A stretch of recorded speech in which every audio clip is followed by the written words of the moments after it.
សួស្តីនិងជំរាបសួរបងប្អូនទាំងអស់គ្នា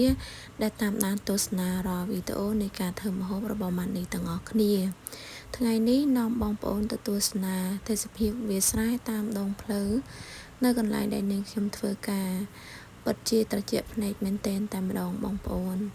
សំណាបត្រូវខ្យល់មកបក់រវើកហើយនិយាយពីថាល្អមែនទែនបៃតងចាស់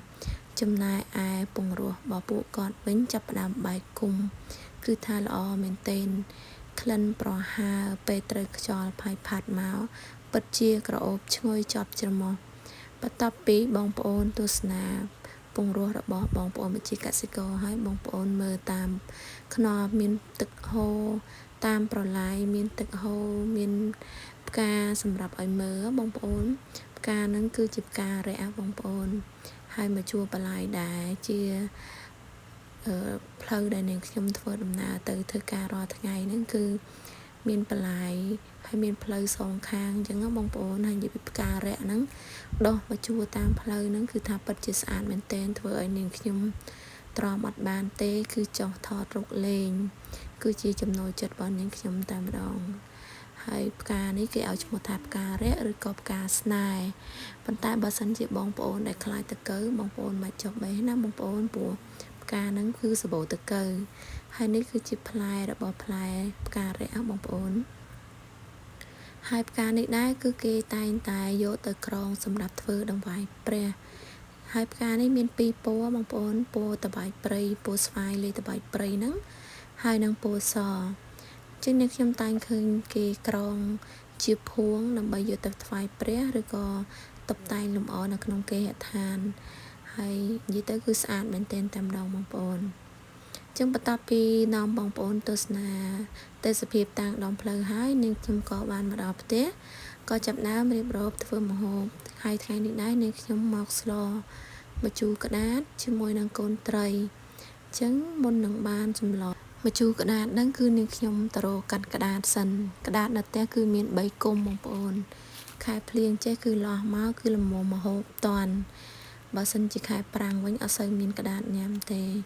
ចឹងនាងខ្ញុំធ្វើការកាត់ក្តាតចំនួន5-6ធាងហ្នឹងទៅដើម្បីធ្វើសម្លមួយឆ្នាំងបងប្អូនឃើញក្តាតចឹងនៅឃើញល្ហុងបុកល្ហុងក្តឹបអំពិលត្រីឆ្អើរបងប្អូនបើសិនជាបានបុកល្ហុងជាមួយនឹងក្តឹបអំពិលញ៉ាំជាមួយក្តាតហ្នឹងទាំងស្លឹកទាំងដើមគឺថាមានរសជាតិឆ្ងាញ់តែម្ដងបងប្អូន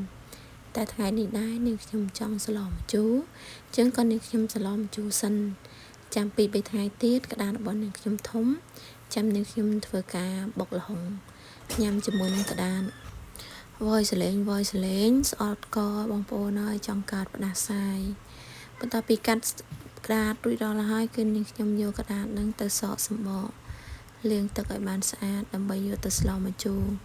ហើយគ្រឿងស្លម្ជូរថ្ងៃនេះដែរគឺនាងខ្ញុំប្រើម្ជូរកសាំងបងម្អមមានគល់ល្ក្រៃមានរំដេងមានខ្ទឹមសមានល្មៀតហើយជាមួយនឹងគ្រឿងផ្សំផ្សេងទៀតមានដូចជារ៉ូឌីម្ទេសប្រហុកព្រមទាំងប៊ីចេងបន្តិចបន្តួចបងប្អូនអញ្ចឹងគ្រឿងផ្សំទាំងអស់ហ្នឹងបងប្អូនយកទៅហាន់ទៅដុំហើយកសាំងរបស់យើងឆ្កឹះក្របចេញប្រហុករបស់យើងហ្នឹងច្រាមឲ្យបានម៉ត់ល្អ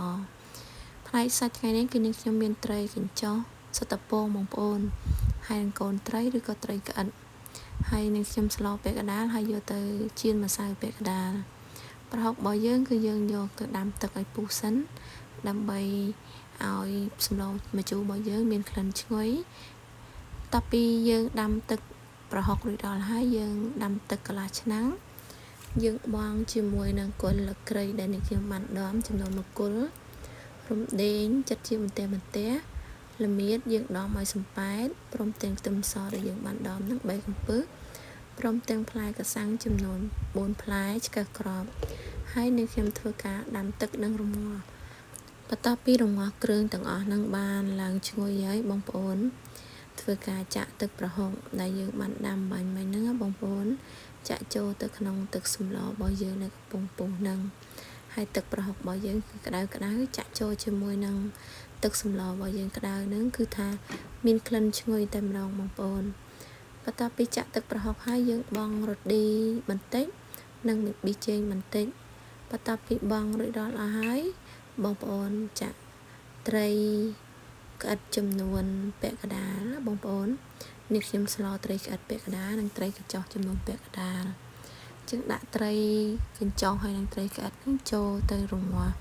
ជាមួយនឹងទឹកសម្លរបស់យើងចឹងនៅពេលដែលទឹកសម្លរបស់យើងចាប់ផ្ដើមឡើងជាតិហើយភ្លក់មកល្មមរួចដល់អស់ហើយបងប្អូនដួសពពុះសខាងលើចេញហើយធ្វើការចាក់ប្រលិតចូលសំទោសបងប្អូនមិនផលិតទេគឺយើងចាក់ក្តាតចូលបងប្អូនហើយក្តាតនេះដែរគឺលះផុយមែនទែនតែម្ដងយើងចាក់ទៅយើងគ្រាន់តែភ្លក់មកល្មមតាមចំណូលចិត្តក្រុមគ្រួសាររបស់យើងហើយបងប្អូនធ្វើការរោយម្អមជាមួយនឹងម្ទេសគឺជាការស្រេចទេបងប្អូនហើយមុខម្ហូបមុខនេះដែរបងប្អូនអាចបង់ជាម្រះព្រៅក៏បានដែរបើសិនជាបងប្អូនអត់ចូលចិត្តម្អមរួចដល់ហើយបងប្អូនសម្លម្ជូរក្តាតហើយបើសិនជាបងប្អូនប្រើជាមួយនឹងក្តាមក៏បានដែរខ្សាច់ក្តាមស្លជាមួយនឹងក្តាតនេះគឺកាន់តែឆ្ងាញ់ណាបងប្អូនក្តាមនិងកំពឹសតែនាងខ្ញុំរត់បាននាងខ្ញុំរកបានតែត្រីកញ្ចុះនិងត្រីក្អិតគឺនាងខ្ញុំស្លពីមុខនឹងឯង